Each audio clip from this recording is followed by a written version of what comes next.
হঠাৎ করেই সকালে আমার ছেলে অনেক অসুস্থ হয়েছে, গলায় একটু টনসিল বের হয়েছে, তারপরে অনেক গায়ে জ্বর।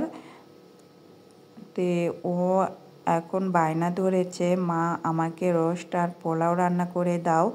বাসায় রোস্ট ছিল না, তার জন্য ওর আব্বুকে ফোন দিয়ে একটা মুরগি নিয়ে এসেছি আর এই রোস্টটা রান্না করব আর তোমাদের সঙ্গে একটু শেয়ার করতেছি। আসসালামু আলাইকুম, সবাই কেমন আছো? আশা করি সবাই ভালো আছো। আলহামদুলিল্লাহ, আমি শর্মিলাও ভালো আছি।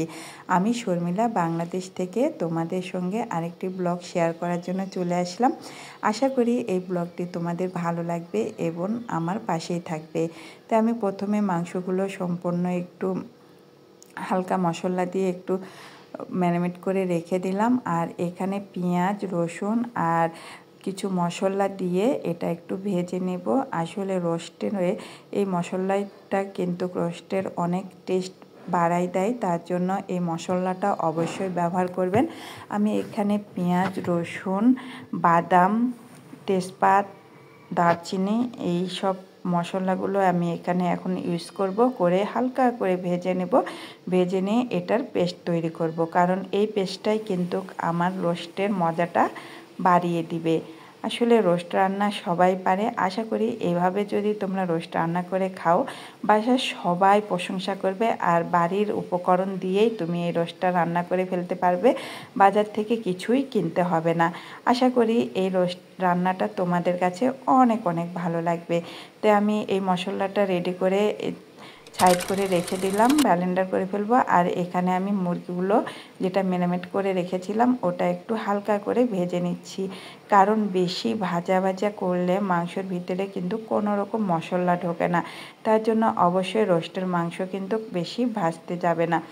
তারপর রোস্টটা ভাজা শেষ করে আমি এখানে একটু পেঁয়াজ বাটা দিয়ে তারপর এই মশলাগুলো আমি দিয়ে দিচ্ছি। এখানে কিন্তু আমি বাইরের কোনো মশলাই ব্যবহার করতেছি না বা রোস্টের কোনো মশলা ব্যবহার করতেছি না, ঘরে যে মশলাগুলো আছে সেই মশলাগুলোই আমি ব্যবহার করতেছি।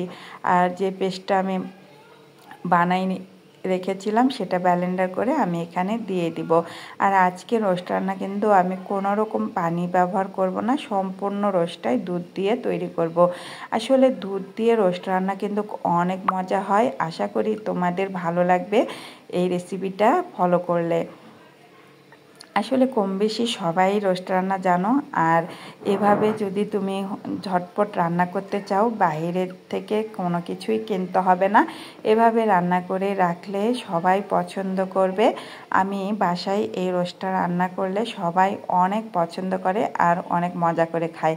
আর আমি এখানে 1 চামচের মতো চিনি দিলাম, তোমাদের যদি মিষ্টি বেশি খেতে পছন্দ করো তোমরা অবশ্যই একটু বেশি দিবে। আমি মিষ্টি রোস্টে খুব একটা বেশি পছন্দ করি না, আর আমি রোস্টে মিষ্টি দেই না, আজকে মনে হলো একটু রোস্টে মিষ্টি দিয়ে দেখি কেমন লাগে, তাই একটু চিনি ব্যবহার করলাম। আর এখানে আমি মশলার উপর রোস্টটা কিন্তু দিয়ে দিলাম আর সিদ্ধ হওয়ার জন্য একটু দুধ দিয়ে দিলাম। এখন এটা ঢাকনা দিয়ে রেখে দিব, সিদ্ধ হওয়ার জন্য অপেক্ষা করব। আশা করি তোমরা বুঝতে পেরেছ। আর যদি আমার ভিডিওটা তোমাদের ভালো লেগে থাকে অবশ্যই লাইক, কমেন্ট, শেয়ার করে পাশে থাকবে। তোমাদের ভালোবাসা নিয়ে সামনে এগিয়ে যেতে চাই। আর এখানে আমি কিন্তু বেরেস্তাটা ব্যবহার করতেছি, কারণ রোস্ট রান্না কিন্তু বেরেস্তাটা অবশ্যই দিতে হয়। সবাই অবশ্যই ভালো থাকবে, সুস্থ থাকবে, আমাদের জন্য দোয়া করবে। সবার জন্য অনেক অনেক দোয়া রইল। এই হলো আমার ছেলের প্লেট রেডি হয়েছে, সবাই ভালো থাকবেন। আশা করি আমার ভিডিও তোমাদের অনেক অনেক ভালো লাগবে। আল্লাহ হাফিজ।